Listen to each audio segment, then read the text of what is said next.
Assalamualaikum warahmatullahi wabarakatuh. Apa kabar kalian? Semoga kalian baik-baik saja dan tetap diberikan kesehatan oleh Allah Subhanahu wa Ta'ala. Bantu channel kami dengan cara subscribe dan tekan tombol lonceng kalian. Terima kasih. Semoga kisah ini bermanfaat. Wanita ini baru melahirkan tiba-tiba merasa kedinginan. Dokter pun terkejut saat membuka selimutnya. Banyak calon ibu yang mengatakan bahwa hanya pada saat melahirkan anak baru bisa merasakan dingin atau hangatnya perasaan manusia.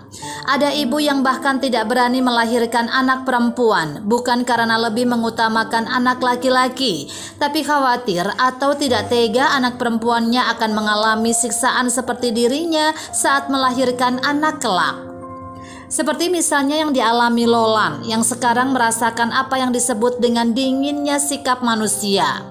Keluarga suami Lolan yang berusia 27 tahun ini sangat bahagia dengan kehamilan Lolan. Karena tinggal di daerah pedesaan dan sedang hamil, Lola pun tinggal di rumah dan mengerjakan pekerjaan rumah tangga yang bisa dilakukannya.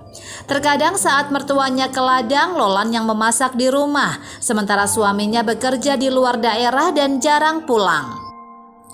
Semula dipikir hari-hari yang dilaluinya akan berjalan lancar, tapi siapa sangka saat memasuki minggu ke-39 kehamilannya, air ketuban Lolan tiba-tiba pecah. Keluarganya segera membawanya ke rumah sakit. Menurut dokter yang memeriksa Lolan mengatakan bahwa Lolan bisa melahirkan secara lancar. Lolan pun menunggu persalinannya dengan perasaan campur aduk. Sekitar jam 3 pagi kemudian, mulut rahim Lolan akhirnya dibuka dan dibawa ke ruang persalinan. Di bawah bimbingan dokter, akhirnya Lolan melahirkan dengan lancar seorang anak laki-laki. Setelah membersihkan plasenta dan kotoran di tubuh bayinya, dokter menjahit kembali luka robekan Lolan. Setelah selesai, Lolan yang menunggu sekitar 2 jam di ruang observasi kemudian didorong keluar bersama anaknya. Pada saat itu suami dan ibu mertuanya yang menunggu dengan cemas di luar hanya memikirkan keadaan anak atau cucunya. Sedikit pun tidak terlintas dalam benak mereka bagaimana dengan kondisi Lolan pasca melahirkan. Mereka semua tertawa bahagia melihat anak yang baru menghirup udara bumi itu dan berbincang-bincang mengenai sang bayi. Sementara Lolan justru sangat sedih melihat mereka semua tampak begitu bahagia menyambut kelahiran anak atau cucu mertuanya itu. Karena tidak ada seorang pun yang benar-benar peduli dengan keselamatan dan deritanya. Setelah melihat anaknya, suami dan perawat kemudian mendorong ibu dan anak itu ke ruang pasien. Tapi 5 menit kemudian Lolan berkata pada suaminya kalau dia merasa sekujur badannya dingin dan gemetar. Bibirnya juga bergetar saat bicara. Mendengar keluhan Lolan, suaminya pun segera memanggil dokter dan suasana di ruang pasien sesaat menjadi sangat tegang. Dokter periksa menyingkap selimut Lolan dan terkejut melihat bagian bawah Lolan penuh dengan genangan darah dan darahnya terus bercucuran. Itu adalah pendarahan hebat pasca melahirkan.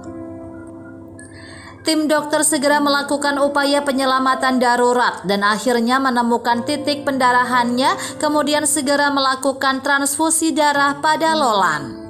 Dari percakapannya dengan Lolan, dokter yang menanganinya baru tahu ternyata sikap keluarga mertuanya di ruang persalinan tadi sangat membuat Lolan merasa tidak nyaman, sehingga mengalami perdarahan hebat padanya. Jangan sampai membuat perasaan atau emosional ibu hamil bergejolak agar tidak menimbulkan perdarahan hebat. Saat persalinan, wanita hamil itu membutuhkan perhatian ekstra. Dia hanya membutuhkan sepatah kalimat dari keluarga, terutama suami. "Bagaimana keadaanmu sayang?" Dia akan sangat senang mendengarnya. Dan percayalah, ini akan membantu memudahkan prosesnya melahirkan. Nah, ibu-ibu sekalian, siapa dulu yang dilihat suami Anda saat setelah kalian melahirkan?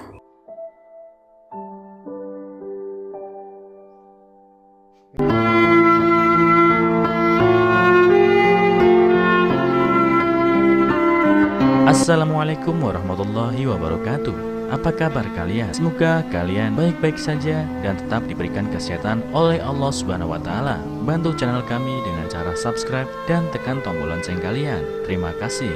Semoga kisah ini bermanfaat.